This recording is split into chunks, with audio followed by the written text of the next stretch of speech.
Are you ready to revolutionize your relationship with money? Welcome to the Finding Financial Freedom podcast with the Frugal Physician, where I, Dr. Disha Spath, will be your companion on this exciting adventure. Get ready to conquer debt, build wealth, and embrace a mindful spending lifestyle that will empower you to live life on your own terms. Pearson Ravitz' story begins with Dr. Stephanie Pearson, a passionate OB-GYN at the height of her career. But then, a shoulder injury struck during a precipitous delivery. Her dreams were shattered, leaving her unable to practice medicine. Determined to make a difference, Stephanie became an advocate for her peers, guiding them through the complex disability process. Alongside insurance expert Scott Ravitz, Stephanie founded Pearson Ravitz, a company determined to approach insurance differently. Together, they set their mission to educate and empower physicians to protect their most valuable asset, their income, and the most important people in their life, their family. Today, Pearson Ravitz serves the medical community in all 50 states.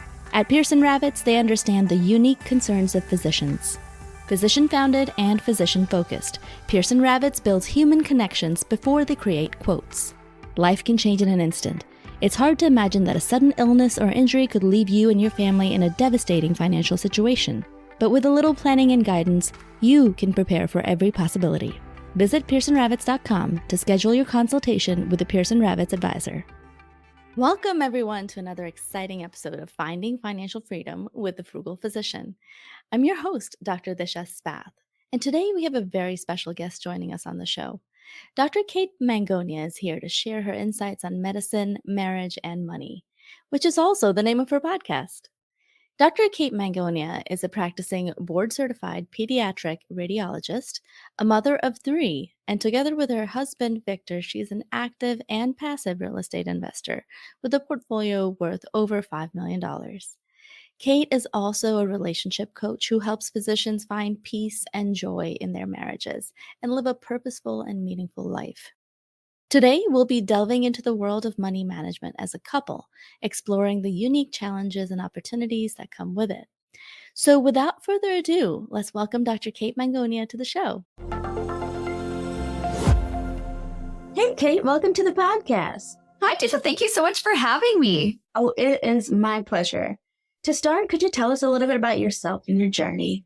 Yes. Okay. So I am in Dallas. I am a pediatric radiologist. I am a relationship and marriage coach, real estate investor, and mother of 3 little girls and a wife of a physician. Oh my God, how do you do it all? And a poodle mom. And a poodle mom, you said? Yes, a poodle mom. Oh my gosh. Yeah. I have a Bernie doodle. She is 6 months old. I just told our listeners how she recently ate carpet in my house and part of a couple of walls. Wow. Does your poodle do that? Oh, no. My poodle's a cat dog. I mean, she's like 7 to 8 pounds and she's sitting on our beanbag over here, just sleeping in the office. Oh, well, good. Well, I'm happy for you. I had a lab when I was a child that would eat the side of the house, eat everything. And so we would just rub a little bit of, this sounds evil, but it worked. We rubbed a little bit of chili pepper on everything that she wasn't supposed to chew. And then she avoided chewing on the house and then just had her chew toys. Yeah, I basically decided that I'm going to have to invest in a bunch of bones and those collagen bones for her to keep her busy in a way to the harvest. Especially the 6 months. Yeah, they're into that. Oh, yeah. She's a full-size poodle plus Bernese mountain dog, so she's going to be humongous. I get the struggle. So today we're here to talk about, how you do it all. You have a lot going on. You really exemplify kind of how to balance it all, and you coach other people to help them see how to balance it all. So let's get into that. You and your husband, Victor, have built an impressive real estate portfolio as well. Can you share with us how you got into that and how you got into real estate investing and what motivated you to pursue it? Sure. So for me, it was by osmosis. My husband grew up in a family that believed in real estate, on the side.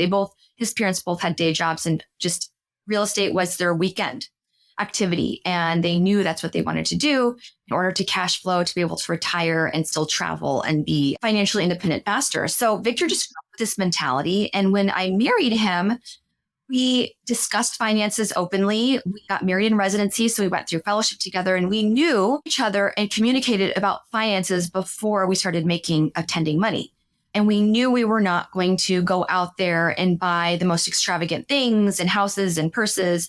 Although I love that stuff, we were going to set up ourselves financially to be able to just feel free before we were able to start inflating our life.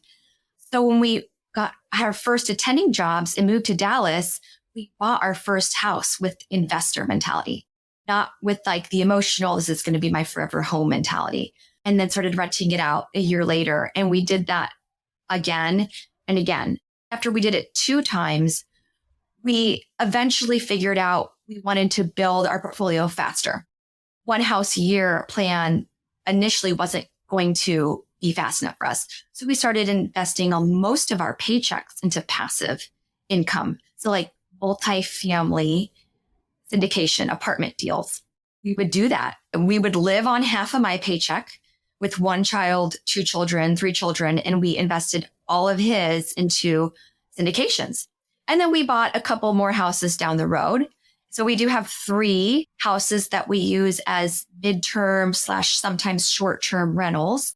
Then our own house we finally live in. It took us 7 or 8 years until we actually lived in one home longer than 12 months. The Dallas nomads going from apartment to hotel to apartment to house.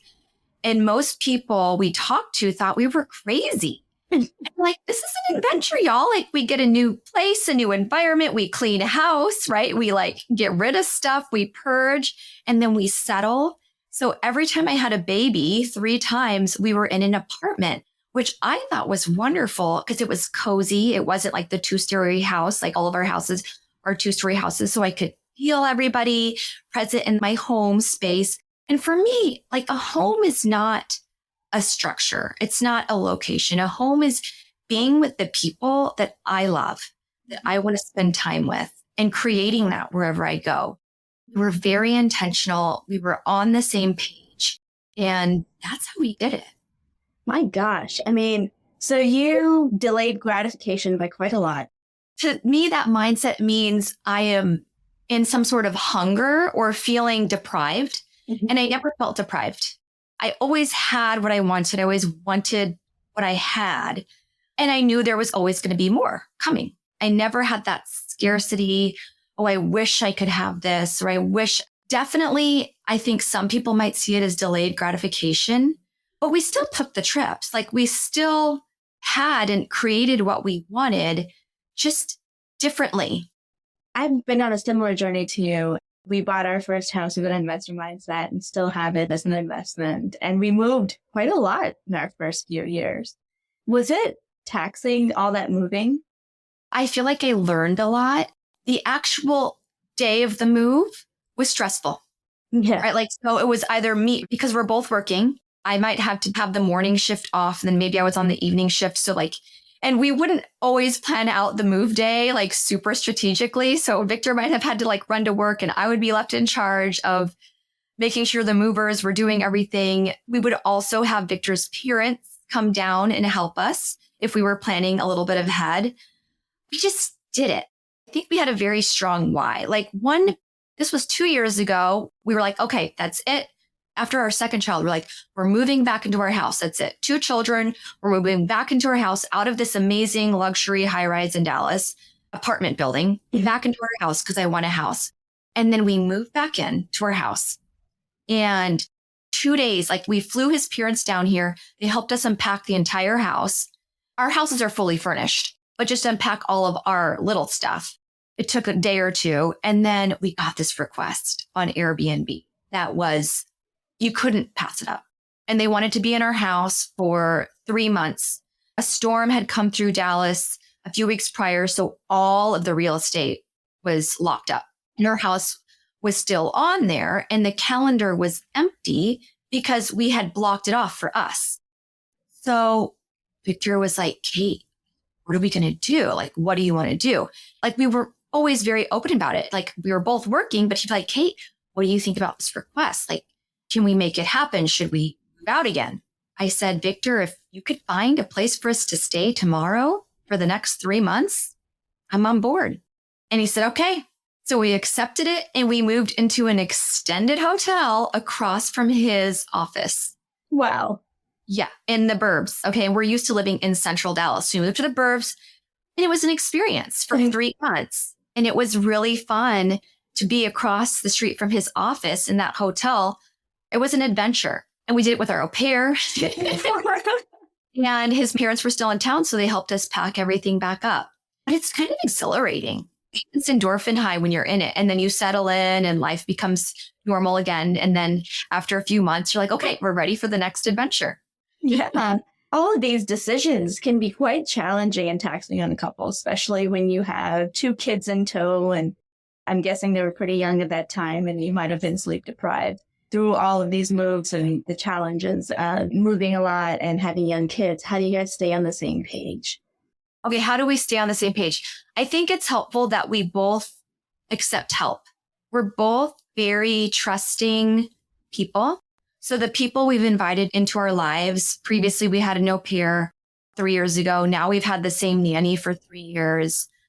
We also frequently will fly down his parents to kind of help us for a week or two. We'll fly my mom down. Sometimes my dad will drive down with her. We just have built a network. And we even have 3 regular babysitters that come over all the time. Our housekeeper has been with us for 7 or 8 years. We're very loyal, trusting people. And we attract those types of people too. That's how we're able to do it.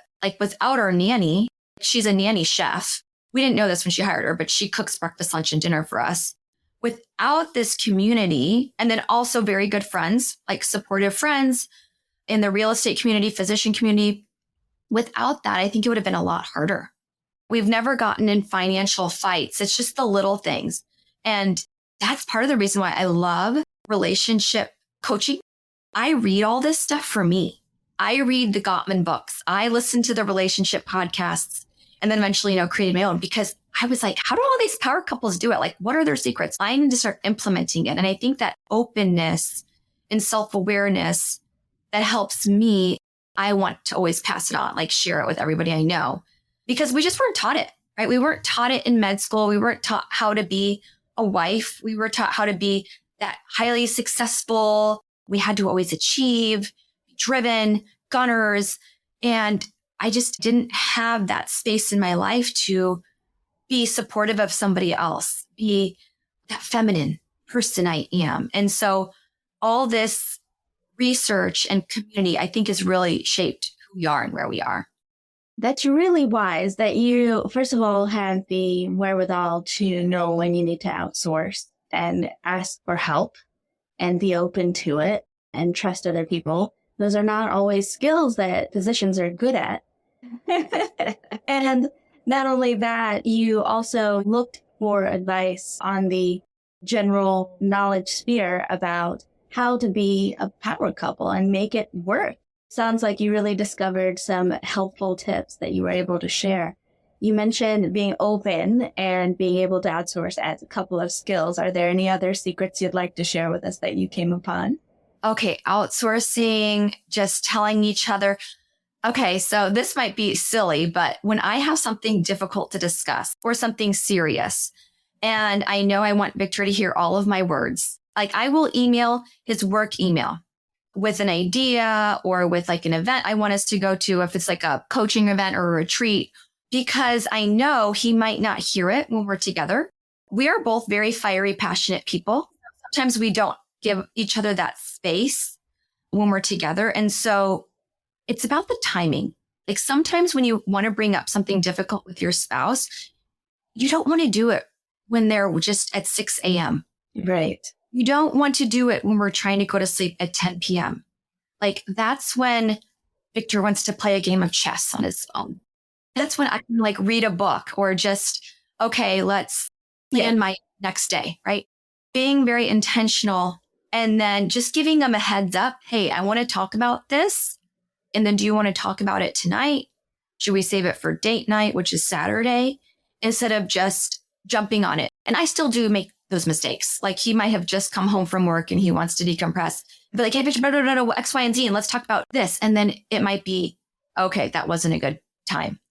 emails, the text heads up, and the planning when we're going to talk about difficult things or serious things, I think is really helpful. Yeah. To really give thought to when your partner would be most open to this new idea that you're introducing. Yeah, absolutely. I can see that would be very, very helpful. Can you share some common financial challenges that you've seen among physician couples that you've coached? And do you have any specific advice on overcoming them? So the most common recently, I've coached a few women who really want to start investing in real estate. This is just the people I attract, and their husbands are not on board. They all feel like they have to wait until their husbands are on board to start investing the money. These women I coach are physicians, and so they're making their own income. They're not making money. I start with, okay, well, what about your paycheck? Me and Victor, we have our mutual Vanguard investment account. We have our mutual savings account or account that all of our bills come out of. But we also have our discretionary funds that, like, money I spend, I don't want him to see I spend this much on my hair or nails. He does not need to see that, or laser. And I don't need to see the money he spends on gadgets, right? Not all of that. I recommend when your husband is not on board, or your spouse, whoever they mean, can you just start from a mindset like investing with what is in your pot? Like, do you have a separate pot? If you do, great. If you don't, why not? And then we kind of go down that road, because some women do, and they're like, well, but it's still our money. It's a very individual basis. I don't want to put a whole blanket statement on this. It's individual. Okay, what do you consider your money versus our money? But why does your spouse need to be on board? A lot of times the answer is because if the investment goes sour, right? Or if I lose money, I don't want to be the one to blame. And it's like, okay, well, what if we don't blame you? What if that's just the risk of investing? Like, we understand that's the risk. And then why aren't we calculating more, like running the numbers, figuring out how safe our investments are? So I feel like it's this fear. There's this big catastrophe is going to happen. They're going to lose all this money. So then we start talking about, well, how much is okay to play with, right? Let's find those conservative investments. So we're really just evaluating what's holding them back. And a lot of times it's that fear of, you don't want to be at fault. And so, like, just digging deeper and deeper into that. That's a novel idea. I mean, I can't say that I've ever taken a step that Josh is not okay with in our household. So I can imagine that would make me very nervous as well. But I will say that the real estate investing piece is basically all me. I know he doesn't have the mental space to be hunting properties and running numbers. And so I take that on myself, but he is on board with the concept. Right. So a lot of women I teach, they don't even vocalize this to their spouses. They're just, oh, he's too risk averse, before they even communicate it and like talk about it. Right. And it turns out they're just standing in their own way. Yeah, absolutely. And, you know, there's something to be said for division of responsibility in a household. And if that means that, you know, you take on the entire fall of a bad investment, then we can be adults and do that. We're doctors. We make critical decisions all day long, right? And have to face up to the consequences of that all day long. So, you know, it's nothing worse on the financial side, except you make a terrible decision as a doctor, you can get sued. It's really all about risk and mitigation. It's all about risk. And like, what's the alternative? You invest all your money in stocks and bonds. Yeah. Like, I mean, look at the stock market. You can't expect to get something from nothing. You know, you get outsized returns in real estate investing because of the extra risk that you take on. And that's just the rules of the game. And they just have to be financially prepared for any kind of catastrophe that happens and have emergency funds in place. So you mentioned that you have your separate accounts. That's your money. And then you have a joint account. Do you guys meet at all to go over your expenses? How do you guys manage your day-to-day expenses? Okay, so both of our paychecks go directly into our Vanguard investment fund and go into our bank accounts. Oh, wow. I have to look at my bank account. And once it gets below a certain number, all of our mortgages come out of there, our student loans. I have to keep an eye on that, because if it gets too low, I have to move money from our Vanguard to that. So we both kind of keep an eye on that. He really takes the lead in taxes, our personal and our business, although I do help out with it. Like we might sit together for a day or two on the weekend and hire help. Then like going through our business or real estate receipts might take a weekend and like matching everything up with the house. But he takes the lead on remembering the dates and communicating with our CPA and our bookkeeper.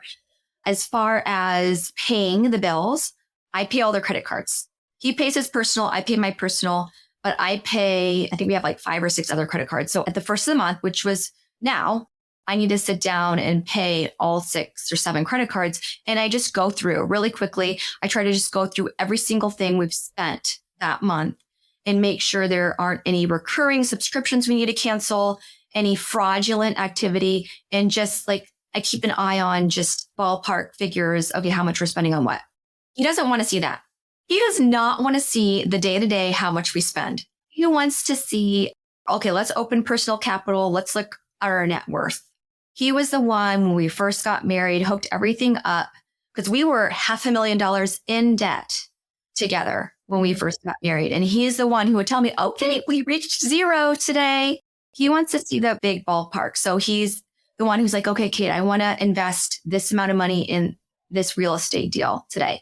So he's the visionary for there. I'm the day-to-day, but we keep everything open. We've got the sheet of shared passwords. We're both able to access things. So I find that very helpful. There's no like, oh, I have no idea, or he has no idea. And our little discretionary funds are very small. Like we each give ourselves, we do it once a year. We used to do it once a month. I'll allocate a certain money so that I could buy whatever I wanted. He could buy whatever he wanted. But that's also very small. Putting all of our money directly into Vanguard, a little bit like hiding your money, and you only just pull out what you need once a month or every month. So that's been very helpful. Well, it sounds like you guys have a good division of labor. You know, he's the big picture guy. You're the details person. Together it works as long as it's open and everyone has access to everything. Yes. So let's switch over to the real estate investing that you're doing again. You had mentioned that Victor really came from the real estate investing side. His family did a lot of real estate investing. And when you guys met, you talked it over. What was your background in real estate investing? So I do have an uncle on my mom's side who does a lot of real estate. My parents did rent out part of their home when I was a baby, and they actually have a house at their lake house they rent out. They always encouraged me when I was in med school. They're like, we'll buy you a house. You can have 4 roommates, and then this can be our investment property. And I always pushed it all away. I was always like, no, you guys, I have to focus on medicine. I was one of those people that I felt like I couldn't do more than one thing. Now I understand I can, but I was just so nervous and anxious about failing. I was playing not to lose instead of playing to win. That mentality changed once I got married and met Victor. And I think my dad tried to encourage it. I just didn't see it yet. So I knew real estate was a way of the future. And on my dad's side, he has 6 siblings, and my grandmother was extremely smart investor. Like up into her 70s, she would go to her investor club once a week. And by the time she passed away, she was able to allocate large sums of money to all of her children because she knew the importance of investing. Like she moved from Washington, D.C. to Colorado to buy a farm, to buy land, raise her family. She was very investment oriented. So I feel like it was in my blood, but I just didn't like see it day to day. I didn't practice it until I got married. So I was so open to it. And then I also saw how my parents worked very well together. Like my dad would always try to encourage my mom. She was a teacher, like open your own business, become a tutor. And so like she would get these business cards printed out and she'd tutor a few kids in the neighborhood, but she didn't really want to scale. I think it's because she just had what she wanted and she didn't really want that. So I saw all this potential.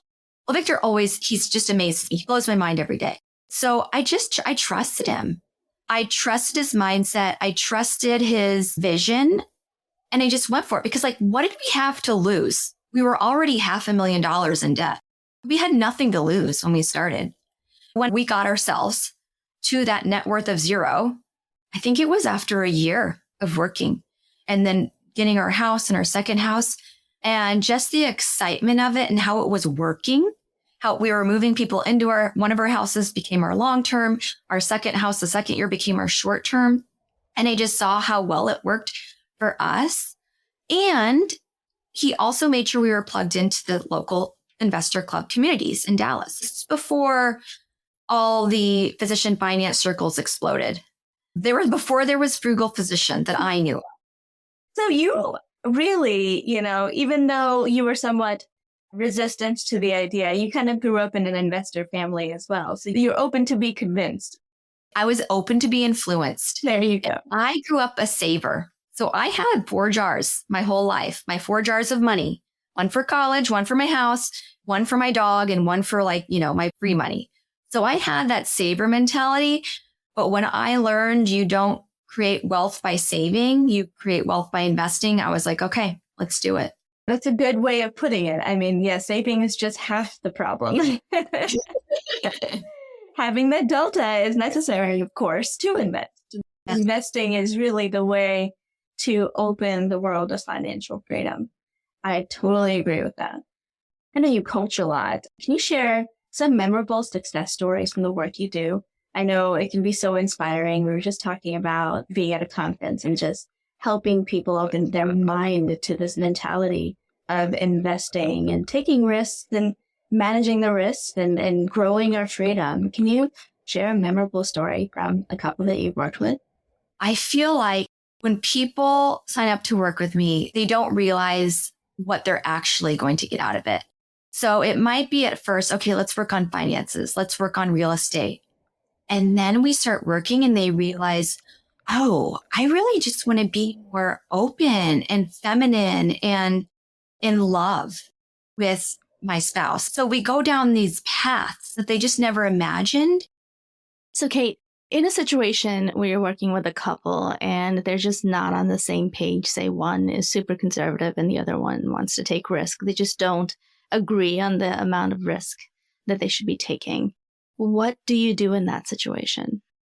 I really haven't worked with couples in that situation. I may work with women one-on-one, where she might be the one who wants to take the risk and then he doesn't. I've done that a couple times and they just want that empowerment that they're not alone. Like a lot of these women feel like they're going to then be alone when that's totally not true. When you've got all these supportive groups, you've got the physician financial real estate Facebook groups, you've got a ton of courses, you've got a ton of other people just out there doing it. I mean, it's like the same thing we learned in med school and residency, see one, do one, teach one, right? So you just got to find a mentor who's doing it already. Okay, what's my roadmap? There's not just one way. There's so many different ways to build wealth and in real estate. So which path do I want to take right now? And if that's too intense, if that's too overwhelming, just back it up, baby step. What's the one decision I need to make today to move myself forward towards my goal? And what is my goal? Because our goal is not to, have $10 million or $10 billion in real estate. There's a deeper goal. It's not about money. It's about some sort of a freedom, right? Freedom of time to spend with your family when you want to spend it, to practice medicine on your own terms, to go into work because you love it and you're passionate about your patients, not going because you have all this debt to pay. What's that one thing you can do today to move the needle? And so many people want their spouse to be right there next to them. But look, you've got this huge community of support. Find that one mentor, read that book. I mean, everybody who's written a book or has a podcast like you, we're real people. Come and talk to us, DM us, and then just take that one step. Right? And things start to be a little bit more comfortable with each step. But if you're not uncomfortable, there's going to be no growth or learning. Wasn't med school uncomfortable at some point? In residency and fellowship? Investing is the same way, but then you just get comfortable after a few weeks of that first step, and then you go on to the next. Yeah, absolutely. I remember how scary, doing my first backdoor Roth IRA contribution was. I was like just waiting for the IRS to come after me, right? And now it's like totally whatever, blah, and you get used to it. And you realize that, the world is not going to come crashing down. And my CPA's got this. And she was like totally on board, Each new step, each new fear that we work past brings us closer to this ideal future that most people would want to be absolutely free from a worry about money. And want to have their freedom to pursue their life passions, and whether it's medicine or not, right? It's so important, like you said, that people just reach out and find those people that they can talk to, surround themselves with people that can inspire them to take that next step. So, Kate, what resources would you recommend for our listeners? If they are wanting to take the next step, where can they find you, and what are some of the books that you've read that you'd recommend for them?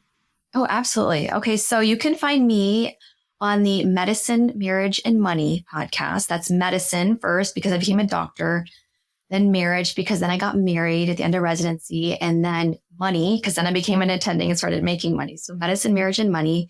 I have 130 episodes. I'm on anywhere you can listen to podcasts. I'm also on YouTube. And I would say the first 100 episodes were all me interviewing you. I interviewed you. At the end of all my episodes, we talk a little about finance and money. So you can hear about this from a lot of other people. My husband also has a vlog. So he has over 200 videos on physician finance on the 39.6 community. And you can find that on Facebook or YouTube, 39.6. And we were just at a conference last weekend, and a couple of people we met were like, Victor and Kate, we learned all about tax loss harvesting from you 2 years ago. We learned all about cost segregation from Victor. I was only on his episode a few times, but that's what he was passionate about. So he's got more of the finance, nitty gritty side. I've got more, how does this tie into your relationship, right? What's really important at the end of the day? To me, money is just a tool. It's really about that love and that connection, that sense of community, intentionality, that you're just the gratitude we have for life and living. Those are both great resources. And then if you listen to mine, you will see all the greatest people who are out there in this space, and they all have their own podcasts and books now. I read a lot more about relationships than I do money.